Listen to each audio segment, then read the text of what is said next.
Friends, welcome to HQ Fashions Alternative Model Long Frocks Part 2. And before వీడియోలో explain చేశాను కదా, 2 colour కాంబినేషన్లో క్లాత్స్ని తీసుకొని అండ్ ఫస్ట్ కలర్కి సెకండ్ కలర్ ఆల్టర్నేటివ్గా తీసుకోవాలి, సెకండ్ కలర్కి ఫస్ట్ కలర్ ఆల్టర్నేటివ్గా తీసుకొని మోడల్ అనేది సెట్ చేయాలి. సో ఇదే ఆల్టర్నేటివ్ లాంగ్ ఫ్రాక్. అండ్ ఇక్కడ నేను ఈ మోడల్లో నెక్ పైపింగ్ ఏ విధంగా సెట్ చేయాలి, ఇందులోని టెక్నిక్స్ అన్ని కూడా ఎక్స్ప్లెయిన్ చేస్తాను. అండ్ ఎవరైతే సబ్స్క్రైబ్ చేసుకొని వాళ్ళు ఉన్నారో వాళ్ళందరూ కూడా సబ్స్క్రైబ్ చేసుకోండి. బిఫోర్ వీడియోలో నేను లాంగ్ ఫ్రాక్ బాటమ్ పార్ట్స్ ఏ విధంగా స్టిచ్ చేయాలి, అందులో ఉండే స్మాల్ ఫ్రిల్స్ ఎలా పెట్టుకోవాలి, వాటికి ఉండే techniques and shimmer cloths paper టెక్నిక్స్తో ఎలా స్టిచ్ చేయాలి, ఇదన్నీ కూడా వీడియో చేశాను. అండ్ ఇది మన ఛానల్లో అయితే ఉంది. అండ్ ఒకసారి వెళ్ళి ఇవి చూడని వాళ్ళు ఎవరైనా ఉంటే కనుక ఒకసారి చెక్ చేసి చూడండి. అండ్ ఈ వీడియోలో నెక్ పైపింగ్తో పాటు అండ్ మీకు టెక్నిక్స్ అండ్ ప్లస్ కొన్ని మీకు ఉండే డౌట్స్ అనేవి నేను ఇక్కడ రేస్ చేసి మాట్లాడతాను. చాలామంది టైలరింగ్ చేస్తున్న వాళ్ళకు ఉండే కామన్ డౌట్స్, లైనింగ్ పార్ట్ కంటే మెయిన్ పార్ట్ ఎందుకని ఎక్స్ట్రాగా కటింగ్ చేసి పెట్టుకుంటారు. అండ్ అలాగే నెక్ పార్ట్స్ కటింగ్ చేసేటప్పుడు అంటే కటింగ్ చేసేటప్పుడు నెక్స్ కటింగ్ చేయకుండా స్టిచ్చింగ్ చేసే ముందు కటింగ్ చేస్తారు. అలా ఎందుకు చేస్తారు? అండ్ లైనింగ్ మొత్తం స్టిచ్చింగ్ చేసిన తర్వాత కరెక్ట్గా వచ్చిందా లేదా చూసుకొని అప్పుడు మళ్ళీ మెయిన్ పార్ట్ అనేది కటింగ్ చేస్తారు. సో ఇలా ఎందుకు చేస్తారు? 2 టైమ్స్ కటింగ్ అనేది టైం వేస్ట్ కదా. ఒకసారి కటింగ్ చేసేస్తే అయిపోతుంది కదా. సో 2 టైమ్స్ ఎందుకని కటింగ్ చేస్తారు? అలాగే జెంట్స్ స్టిచ్చింగ్ కంటే లేడీస్ స్టిచ్చింగ్ అంత బాగోదు అంటారు. అలాగే ఇప్పుడు లేడీస్ స్టిచ్చింగ్ చేస్తే 500 ఇస్తారు ఒక లాంగ్ ఫ్రాక్కి. అదే ఒక బ్లౌజ్కి అయితే ఒక 100 లేదంటే 80 రూపీస్ ఇస్తారు. అదే జెంట్స్ అనుకోండి 150 నుంచి 200. అదే లైనింగ్ బ్లౌజ్ అయితే ఇంకా ఎక్కువ ఇస్తారు. సో అలా ఎందుకని వాళ్ళకి ఎక్కువ అమౌంట్ ఇస్తున్నారు, మీకు ఎందుకని తక్కువ అమౌంట్ ఇస్తున్నారు? సో వాళ్ళ స్టిచ్చింగ్లో ఉన్నదేంటి, మీ స్టిచ్చింగ్లో లేనిదేంటి? మీరు ఎక్కడ మిస్ అవుతున్నారు? ఒకసారి ఎప్పుడన్నా సరే ఇలాంటివి ఆలోచన చేశారా? అండ్ స్టిచ్ చేసేటప్పుడు స్టిచ్చింగ్ వీడియోస్ చూస్తే వచ్చేస్తుందని అనుకుంటారు చాలామంది, అవునా? ఓకే, స్టిచ్చింగ్ వీడియోస్ చూసి నేర్చుకున్న వాళ్ళందరూ కూడా పర్ఫెక్ట్గా స్టిచ్ చేయగలుగుతున్నారా? అంటే మీరు ఎక్కడ ఫోకస్ చేస్తున్నారు? ఒక్కసారి ఇది కూడా ఆలోచించండి. అండ్ స్టిచ్ చేసేటప్పుడు కరెక్ట్గా ఎక్కడ ప్లేస్ చేయాలి, ఎక్కడి నుంచి స్టార్ట్ చేయాలి, ఎక్కడ ఫినిష్ చేయాలి, అండ్ ఎక్కడ క్రాస్ అంటే కార్నర్స్ రౌండ్స్ ఎక్కడ తీసుకోవాలి, క్లాత్ డైరెక్షన్స్ ఎక్కడ తీసుకోవాలి, మీ ఫోకస్ ఎక్కడ పెట్టాలి, అంటే స్టిచ్చింగ్ చేసేటప్పుడు మీరు పెట్టాల్సిన ఫోకస్ ఎక్కడ పెట్టాలి, అండ్ మీకు క్లాత్ డైరెక్షన్స్ కరెక్ట్గా రావాలంటే అండ్ మీరు ఏ విధంగా చూసుకోవాలి. అండ్ స్టిచ్చింగ్ చేసేటప్పుడు క్లాత్ డైరెక్షన్స్ ఇవన్నీ కూడా చూస్తూ మీరు వీడియోస్ చూస్తారు కదా, చాలా వీడియోస్. ఇవన్నీ చూసేటప్పుడు మీరు నీడిల్ దగ్గర ఫోకస్ చేస్తారా, వాళ్ళు హ్యాండ్స్ దగ్గర ఫోకస్ చేస్తారా, అండ్ అలాగే క్లాత్ డైరెక్షన్స్ దగ్గర ఫోకస్ చేస్తారా? లేదు, వాళ్ళు అన్నిసార్లు ఎందుకని క్లాత్ని అలా పదే పదే తడుముకుంటూ కుడతారు? ఇలాంటివి ఎప్పుడన్నా సరే మీరు ఫోకస్ చేసి అబ్జర్వ్ చేసి చూసారా? అసలు పర్ఫెక్ట్ టైలర్ కావాలంటే టైలరింగ్లో కటింగ్ ఇంపార్టెంటా, స్టిచ్చింగ్ ఇంపార్టెంటా? ఇది ఎప్పుడన్నా ఆలోచన చేశారా? కటింగ్ గురించి దగ్గర దగ్గర 100 క్లాసెస్ పైగా ఉన్నాయి. అండ్ స్టిచ్చింగ్ గురించి ఎన్ని క్లాసెస్ ఉన్నాయి, స్టిచ్చింగ్లో ఇంపార్టెంట్ టెక్నిక్స్లో ఎన్ని వీడియోస్ ఉన్నాయి, ఆ టెక్నిక్స్ ఏంటో మీకు ఖచ్చితంగా తెలుసా? టైలరింగ్లో ఫినిషింగ్ అంటే ఏంటో మీకు క్లారిటీగా తెలుసా? ఇలాంటి టెక్నిక్స్, టిప్స్ మీకు తెలుసుకోవాలని ఇంట్రెస్ట్‌గా ఉంటే, మీరు పర్ఫెక్ట్ టైలర్ కావాలి అని మీరు ఇంట్రెస్టెడ్‌గా కనుక ఉంటే అండ్ మీకు నేర్పించడం కోసమే మేమైతే ఈ ఛానల్ స్టార్ట్ చేసాము. అండ్ దీనికి మీరు 1 రూపీ కూడా పే చేయవలసిన అవసరం లేదు. జస్ట్ మీరు సబ్స్క్రైబ్ చేసుకోండి. సబ్స్క్రైబ్ చేసుకున్న తర్వాత మీరు కామెంట్స్ చేయండి. మీరు చేసే కామెంట్స్ మాకు పబ్లిక్ సబ్స్క్రైబర్స్ లిస్ట్‌లో యాడ్ అవుతాయి. అండ్ అలా యాడ్ అయినప్పుడు మీరు ఏమి కావాలనుకుంటున్నారో నేను లైవ్లోకి వచ్చి మీకు ఎక్స్ప్లెయిన్ చేస్తాను. టైలరింగ్ పేరుతో నాన్సెన్స్ మాట్లాడకూడదు. టైలరింగ్ని ఒక ప్రొఫెషన్ వర్క్ లాగా చూడాలి. మీకు కష్టపడి నేర్చుకునే అవసరం లేదు. చిన్న చిన్న టిప్స్ టెక్నిక్స్తో నేను ఎక్స్ప్లెయిన్ చేస్తాను. అవన్నీ కూడా మీరు ప్రాక్టీస్ చేస్తూ ఉండాలి. మీకు టైలరింగ్ మీద 100% ఇంట్రెస్ట్ ఉండాలి. అలా ఉన్న వాళ్ళకి ఈ వీడియోస్ అయితే ఖచ్చితంగా యూజ్ అవుతాయి. అండ్ ట్రస్ట్ మీ, మీరు చేసే ఈ కామెంట్స్ అనేవి 100% జస్టిఫికేషన్ అయితే జరుగుతుంది. అండ్ మీరు చేయవలసిందల్లా ముందు ఫస్ట్ సబ్స్క్రైబ్ చేసుకోవాలి. సబ్స్క్రైబ్ చేసుకున్న తర్వాత మీరు కామెంట్ చేస్తేనే పబ్లిక్ సబ్స్క్రైబర్స్ లిస్ట్లో మీరు యాడ్ అవుతారు. Daily 2 hours schedule time fix చేసుకొని అండ్ మీరు చేసిన కామెంట్స్కి రిప్లై లైవ్లో అయితే ఇవ్వడం జరుగుతుంది. ఇప్పుడు పైపింగ్ టెక్నిక్స్ ఎక్స్ప్లెయిన్ చేస్తాను. ఇది 1 ఇంచి వెడల్పున్న క్లాత్ అండ్ ఈ క్లాత్ని డబల్ ఫోల్డింగ్ చేస్తే చాలా స్మాల్గా అయిపోతుంది.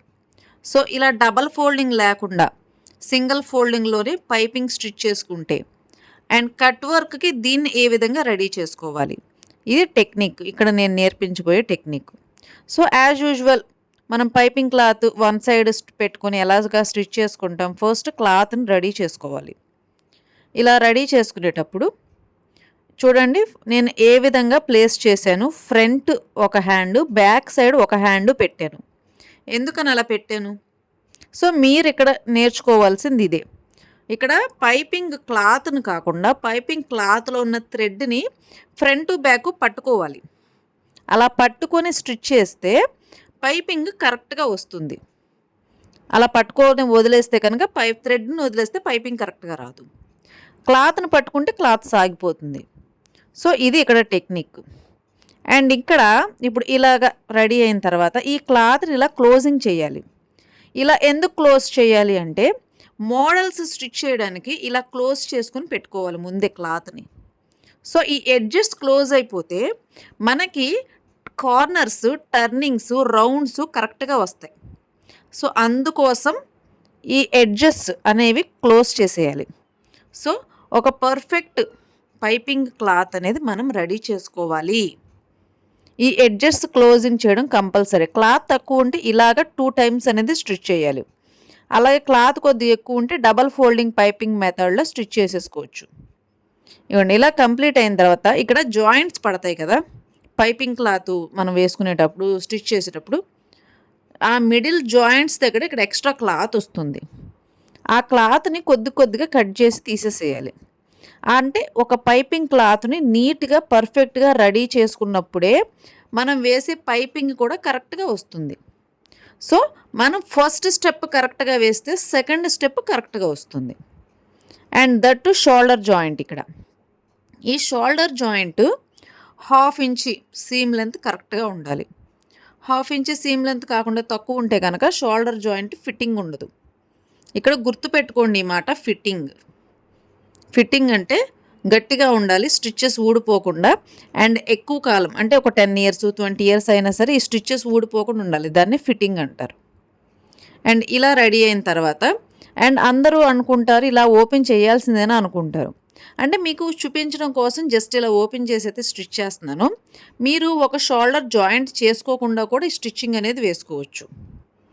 అండ్ లేదు షోల్డర్ జాయింట్ చేస్తేనే మాకు పర్ఫెక్ట్గా వస్తుందంటే ఇలా ఓపెన్ చేసుకోండి. ఒక 1/2 ఇంచి క్లాత్ ఓపెన్ చేస్తే చాలు.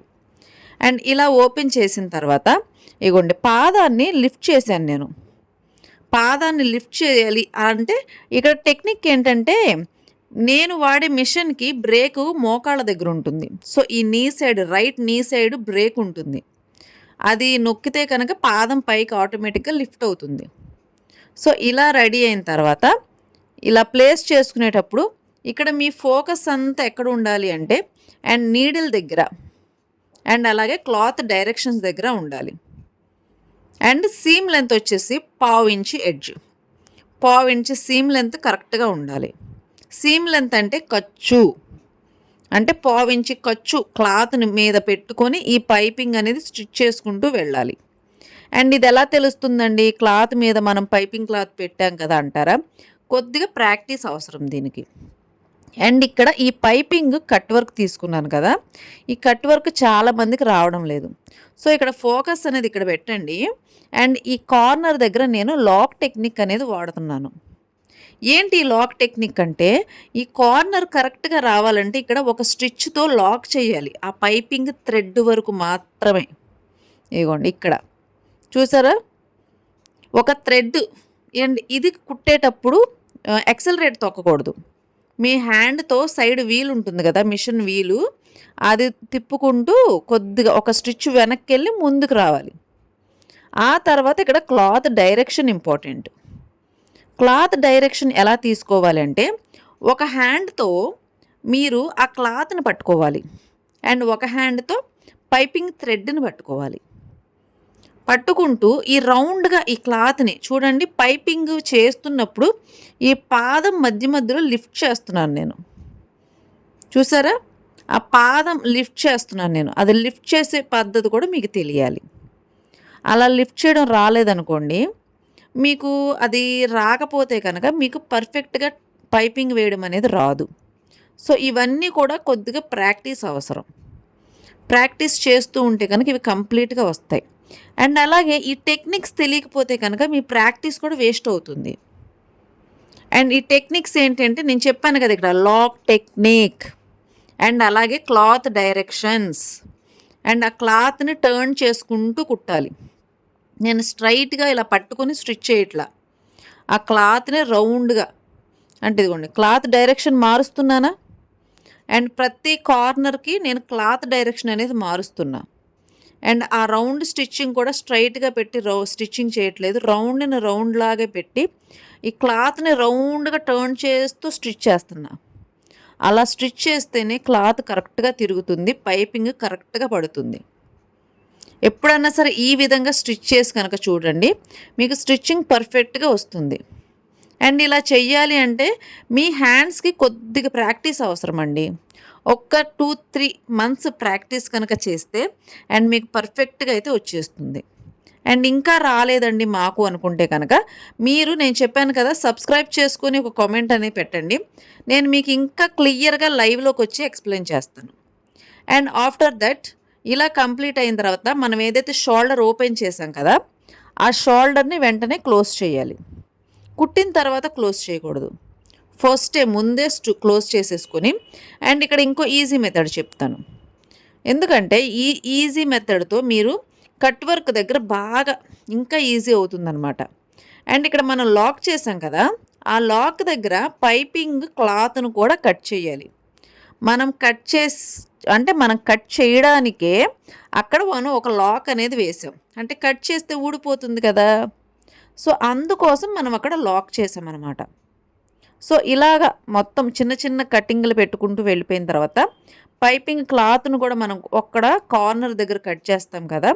ఇప్పుడు లోపల సైడ్ నుంచి స్టిచ్ చేసుకుంటే కొద్దిగా కష్టంగా ఉంటుంది. సో ఈజీ మెథడ్ ఏంటంటే పై వైపు నుంచి, అంటే బయట వైపు నుంచి, క్లాత్ మెయిన్ పార్ట్ వైపు నుంచి ఈ పైపింగ్ థ్రెడ్ పక్కనే స్టిచ్ చేసుకుంటూ వెళ్ళిపోవాలి. ఇలా పెట్టకూడదు, క్లాత్ని ఎప్పుడూ కూడా ఈ విధంగా ప్లేస్ చేయాలి. ఇది మెయిన్ ఇంపార్టెంట్. చూడండి, ఇప్పుడు పైపింగ్ పక్క నుంచే స్టిచ్ చేసుకుంటూ వెళ్ళండి. అలా వెళ్తే కనుక మీకు పర్ఫెక్ట్గా వస్తుంది.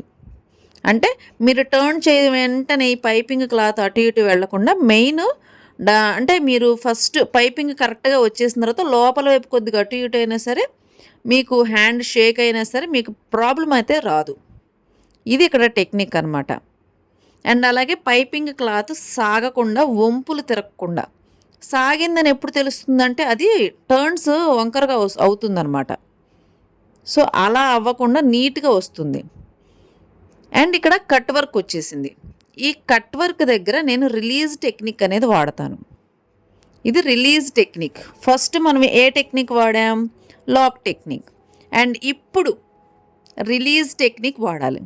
రిలీజ్ టెక్నిక్ అంటే ఈ రౌండ్ షేప్ ఉంది కదా, ఈ రౌండ్ షేప్ని బయటికి కొద్దిగా ఓపెన్ చేస్తూ ఆ రౌండ్ షేప్ని బయట వైపుకి రిలీజ్ చేస్తూ స్టిచ్ చేయాలి. అలాగే పైపింగ్ థ్రెడ్ మీద స్టిచ్చింగ్ పడకూడదు. పైపింగ్ థ్రెడ్ మీద కనుక స్టిచ్ పడితే ఆపేసి వెనక్కి వెళ్ళాలి. అండ్ ఈ కార్నర్స్ దగ్గర కూడా క్లాత్ మొత్తం కూడా లోపల వైపుకు ఉండేలాగా అండ్ పర్ఫెక్ట్గా మనకి ఎలాగైతే ఫినిషింగ్ పర్ఫెక్ట్గా రావాలో ఆ విధంగా ఉండాలి. అండ్ నేను ఇక్కడ పేపర్ క్యాన్వాస్ కానీ ఇంకొకటి కానీ నేనేమీ కూడా యూస్ చేయలే. అంటే ఇప్పుడు టైలరింగ్ షాప్లో అయితే క్యాన్వాస్లు ఉంటాయి, పేపర్ క్యాన్వాస్ అంటారు, పేపర్ ఫీజింగ్ అంటారు, అవనేవి అవైలబుల్గా ఉంటాయి. మరి ఇంట్లో స్టిచ్ చేసుకునే మీ దగ్గర ఉంటాయా? నార్మల్ మెషిన్ మీద స్టిచ్ చేసుకోవాలంటే కొంతమంది ఇళ్లలో క్యాన్వాసెస్ ఉండవు కాబట్టి, అంటే పేపర్ ఫీజింగ్స్ ఉండవు కాబట్టి, సో అవి లేకుండా ఎలా స్టిచ్ చేసుకోవాలంటే ఇది ఈజీ మెథడ్ అండి. ఇంతకంటే ఈజీ మెథడ్ ఎక్కడా కూడా మీకైతే ఉండదు. అండ్ ట్రస్ట్ మీ, ఇది కనుక మీరు ప్రాక్టీస్ చేసి వర్కౌట్ అవుతుంది, ఖచ్చితంగా ఇది వర్కౌట్ అవుతుంది. అండ్ ఇది వర్కౌట్ అయితే కనుక, వర్కౌట్ అయిందాక బాగుందని కామెంట్ పెట్టండి. అండ్ ఒకవేళ రాకపోతే కనుక రాలేదు అని కామెంట్ పెట్టగలిగితే నేను లైవ్లో మీకు ఎక్స్ప్లెయిన్ చేస్తాను. ఓకేనా? అండ్ ఇది మాత్రం మర్చిపోకండి, సబ్స్క్రైబ్ చేసుకున్న తర్వాతే కామెంట్ అనేది పెట్టాలి. అప్పుడే పబ్లిక్ సబ్స్క్రైబర్స్ లిస్ట్లో మీరు యాడ్ అవుతారు. అండ్ ఇలా కంప్లీట్ అయిన తర్వాత ఇప్పుడు సెకండ్ స్టిచ్ ఎక్కడ వేయాలి? ఇది జస్ట్ ఒక షేప్ నిలబడడం కోసం మాత్రమే ఈ స్టిచ్ అనేది ఉపయోగపడుతుంది. ఓకేనా? ఆ షేప్ వచ్చింది కదా, సో ఈ షేప్ ఇలా రావడం కోసం మాత్రమే ఈ స్టిచ్చింగ్ అనేది వేసాం. అండ్ సెకండ్ స్టిచ్ ఇది మెయిన్ స్టిచ్. అండ్ చూడండి, ఇది వంపు, ఇది ఫ్లాట్గా ఉందా? సో ఇక్కడ మీకు ఎలా వచ్చింది? ఇలా ఫ్లాట్గా వచ్చిందా, ఇలా రౌండ్ వంపుగా వచ్చిందా? ఇప్పుడు నేను ఏదన్నా యూస్ చేశాను ఇక్కడ ఎక్స్ట్రా క్లాత్, ఏమీ యూస్ చేయకుండా చూసారా రౌండ్ వంపు ఎంత కరెక్ట్గా వచ్చిందో? సో ఇలా ఈ షేప్ రావడం కోసం మాత్రమే మనం ఫస్ట్ స్టిచ్ పైనుంచి వేసుకున్నాం. ఇది రిలీజ్ టెక్నిక్ అంటారు. దీన్ని ఇలా ఓపెన్ చేస్తూ కుట్టాలి. ఓపెన్ చేయకుండా కుట్టారనుకోండి ఫ్లాట్గా వస్తుందన్నమాట. సో మీరు కట్ చేసిన ఆ కట్ వర్క్ అనేది క్లియర్గా రాదు. అండ్ ఇక్కడ సెకండ్ స్టిచ్ వేసేటప్పుడు కూడా ఈ రిలీజ్ టెక్నిక్ అనేది వాడాలి మళ్ళీ. అండ్ ఇక్కడ చూసారా మీకు ఒక వి షేప్ కనిపిస్తుందా? మనం కట్ చేసాం కదా లాక్ టెక్నిక్ దగ్గర, ఆ లాక్ టెక్నిక్ దగ్గర మనం కట్ చేసాం కదా, అక్కడ వి షేప్ అనేది వస్తుంది. వి షేప్ ఎంత పెద్దగా కరెక్ట్గా వస్తుందో అంత బాగా వంపు తిరిగిందని అర్థం. ఇది గుర్తుపెట్టుకోండి. అంటే ఈ రౌండ్ సర్కిల్ కరెక్ట్గా తిరిగితే అక్కడ వి షేప్ అనేది వస్తుంది. అండ్ ఈ వి షేప్ కరెక్ట్గా రావాలి అంటే ఇక్కడ కూడా మీరు రిలీజ్ టెక్నిక్ వాడాలి. అంటే ఇప్పుడు కూడా క్లాత్ని వంపుగానే పట్టుకొని ఆ పైపింగ్ క్లాత్ని రిలీజ్ చేస్తూ కుట్టాలి. మరి ఇక్కడ కుట్టేటప్పుడు వి షేప్లో ఉంది కాబట్టి మీరు కూడా వి షేప్లో టర్న్ చేయవలసిన అవసరం లేదు. ఇక్కడ మీరు ఎలా స్టిచ్ చేయాలంటే ఇక్కడ ఈ వంపుల దగ్గర వి షేప్ దగ్గర రఫ్ లాగాలి. అండ్ ఇక్కడ స్ట్రైట్గా ఇంకొక ఈ విధంగా మార్కింగ్ చేశారు కదా ఎల్ షేప్లో, ఆ ఎల్ షేప్లో స్టిచ్ చేయాలి. ఇక్కడ మీకు కనిపిస్తుందా? నేను ఎల్ షేప్ మార్కింగ్ వేశాను. ఇక్కడ ఈ ఎల్ షేప్ మార్కింగ్ వేసిన తర్వాత ఆ ఎల్ షేప్ మార్కింగ్లో స్టిచ్ చేసుకోవాలి దీన్ని. ఇందాక మనం లోపల వి షేప్ వచ్చింది కదా, బయటికి ఎల్ షేప్ రావాలి. ఓకేనా? ఇది గుర్తుపెట్టుకోండి. ఇది ఈజీ టెక్నిక్. అండ్ ఇక్కడ చూడండి బాగా ఓపెన్ అవ్వలేదు కదా, దీన్ని బాగా ఇలా ఓపెన్ చేసి పట్టుకొని ఇక్కడ కూడా రఫ్ లాగాలి, ఎల్ షేప్లో కుట్టాలి. ఈ వి షేప్ దగ్గరకు వచ్చి లైట్ రఫ్ అనేది పడాలి. రఫ్ లాగడం వల్ల స్టిఫ్గా ఉంటుందన్నమాట. ఇలా వదిలేస్తే చూడండి ఫ్లాట్గా ఉందా, ఇలా ఓపెన్ చేస్తే రౌండ్ షేప్ వచ్చిందా? ఈ రౌండ్ షేప్ ఇలా వచ్చేలా పట్టుకొని స్టిచ్ చేస్తే అది వంపులు అంటే రౌండ్స్ సర్కిల్స్ కరెక్ట్గా అవుతాయి అన్నమాట. ఓకేనా? ఇది గుర్తుపెట్టుకోండి కంపల్సరీ. ఈ టెక్నిక్తో మీరు స్టిచ్ చేయండి, మీకు 100% వర్క్ అవుతుంది. అండ్ వర్క్ అయిన వాళ్ళు కంపల్సరీ మన ఛానల్ని సబ్స్క్రైబ్ చేసి పెట్టుకోండి. అండ్ ఇలాంటి టెక్నిక్స్, ట్రిక్స్ అండ్ అలాగే కటింగ్లో టెక్నిక్స్, ట్రిక్స్ ఇవన్నీ కూడా నేనైతే మీకు ఎక్స్ప్లెయిన్ చేయడానికి రెడీగా ఉన్నాను. అండ్ ఇక్కడ చూడండి ఈ బ్యాక్ సైడ్ చూడండి నాకు ఇక్కడ కొద్దిగా సాగింది అని ఎలా తెలుస్తుంది అంటే చూడండి ఈ షేపు కరెక్ట్గా రాదనమాట. రౌండ్ షేపు కొద్దిగా ఇదిగోండి ఇలా ఓపెన్ అయ్యి పైకి లేచిపోయింది చూసారా క్లాత్ ఇక్కడ. అలా ఎందుకు లెగుస్తుంది? మీకు కూడా ఇలాంటి ప్రాబ్లం వచ్చే ఉంటుంది కదా. సో ఇలాంటి ప్రాబ్లం రాకుండా ఉండాలంటే ఏం చేయాలి? ఇలాంటి ప్రాబ్లం రాకుండా ఉండాలంటే కొద్దిగా క్లాత్ని లూజ్ ఇస్తూ కుట్టాలి. గట్టిగా లాగి ఆ క్లాత్ని పట్టుకొని కుడితే కనుక ఇలాగే వస్తుంది. సో అప్పుడు ఏం చేయాలంటే కొద్దిగా రౌండ్గా ఇగోండి ఇలా టర్న్ చేస్తూ కుట్టాలి. ఇక్కడ కూడా చూసారా కొద్దిగా ఓపెన్ అయింది. దీన్ని స్ట్రైట్గా పట్టుకొని కుడితే వేస్ట్ అవుతుంది. ఇగోండి దీన్ని ఇలాగా 2 ఫింగర్స్తో ఇలా మార్కింగ్ చేసుకొని రౌండ్ షేప్లోకి తెచ్చుకోవాలి. ఇలా 2 ఫింగర్స్ పెట్టి రౌండ్ షేప్లోకి తెచ్చుకొని స్టిచ్చింగ్ చేయాలి. మరి ఇలాగే కొద్దిగా వంపు వచ్చి సాగితే ఏం చేయాలో తెలుసా? సో ఇక్కడ మీరు ఐరన్ చేయాలి. అండ్ జెంట్స్ స్టిచ్చింగ్లో వాళ్ళు ఎందుకని మాటికి ఐరన్ చేస్తారు? మీరు ఎప్పుడన్నా అది అబ్జర్వ్ చేశారా? అలా అబ్జర్వ్ చేస్తే కనుక మీకు అప్పుడే ఖచ్చితంగా మీ డౌట్ క్లారిఫై అయ్యి ఉండేది. అండ్ ఇప్పుడైనా సరే ఆలస్యం అయితే కాలేదు, మీరు నేర్చుకునే ఇంట్రెస్ట్ ఉన్న వాళ్ళందరికీ కూడా నేను క్లియర్గా క్లారిటీగా అనేది ఎక్స్ప్లెయిన్ చేస్తాను. చూడండి ఇక్కడ నేను ఈ వంపు ఎల్ షేప్లో తీసుకోమని చెప్పాను కదా, ఈ ఎల్ షేప్లో తీసుకున్నప్పుడు ఇగోండి ఇక్కడ నుంచి ఈ ఎల్ షేప్ అనేది వచ్చింది కదా, అండ్ ఇక్కడ బయట వైపుకి వచ్చినప్పుడు ఫినిషింగ్ కరెక్ట్గా వస్తుందన్నమాట. అండ్ ఈ డిజైన్ కరెక్ట్గా వస్తుంది. ఇగోండి ఇక్కడ ఈ ఎల్ షేప్లో తీసుకోవడం వల్ల ఈ వంపు షేప్లో ఇలా ఓపెన్ అయింది. ఖచ్చితంగా గమనించారా మీరు? ఇదంతా చూడండి, మీకు కలరు లైట్ కలర్ మీద అంతగా కనిపించట్లేదు, కానీ మీరు గట్టిగా అబ్జర్వ్ చేస్తే కనుక మీకు ఎల్ షేప్లో అనేది ఇలా తీసుకోవడం వల్ల ఇగోండి ఈ కార్నర్ షేప్లో వచ్చింది బయటికి. మనం ఏదైతే కార్నర్ షేప్లో కట్ చేసామో అదే కార్నర్ షేప్లో బయటికి అయితే ఓపెన్ అయ్యింది. అంటే స్టిచ్చింగ్ కూడా అలాగే పడింది. అలా పడితేనే కదా ఫినిషింగ్ కరెక్ట్గా ఉంటుంది. అండ్ ఇక్కడ చూడండి, ఈ బ్యాక్ సైడ్ ఇక్కడ నాకు రౌండ్ షేప్ కరెక్ట్గా రాలేదు. ఈ రౌండ్ షేప్ మరి ఇది ఎలా సర్దుకోవాలి? ఇటు సైడ్ చూడండి రౌండ్ కరెక్ట్గా వచ్చింది, అండ్ ఇటు సైడ్ కరెక్ట్గా రాలేదు. మీరు కరెక్ట్గా అబ్జర్వ్ చేయండి, రౌండ్ కరెక్ట్గా వచ్చిందా? ఇవ్వండి ఇక్కడ కరెక్ట్గా కొద్దిగా లెగుస్తుంది, ఇక్కడ ఫ్లాట్గా పడుకున్నట్టుంది, ఇక్కడేమో లెగుస్తుంది. అలా ఓపెన్ అయ్యి పైకి లెగిస్తే కనుక అక్కడ సరిగ్గా రాలేదు అని అర్థం. కరెక్ట్గా అణిగిపోయి రెడీగా రౌండ్గా ఉంటే కనుక అది కరెక్ట్గా వచ్చింది అని అర్థం. ఇదే రెండిటికి డిఫరెన్స్, స్మాల్ డిఫరెన్స్. నేను చెప్తే కానీ ఎవరు కనిపెట్టలేనంత స్మాల్ డిఫరెన్స్. సో ఇలా ఉన్నప్పుడు ఏం చేయాలంటే దీన్ని ఐరన్ చేయాలి. ఇలా ఐరన్ చేసిన తర్వాత పర్ఫెక్ట్గా వస్తుంది. అండ్ నెక్స్ట్ వీడియోలో నేను ఈ మోడల్ ఎక్స్ప్లెయిన్ చేస్తున్నాను.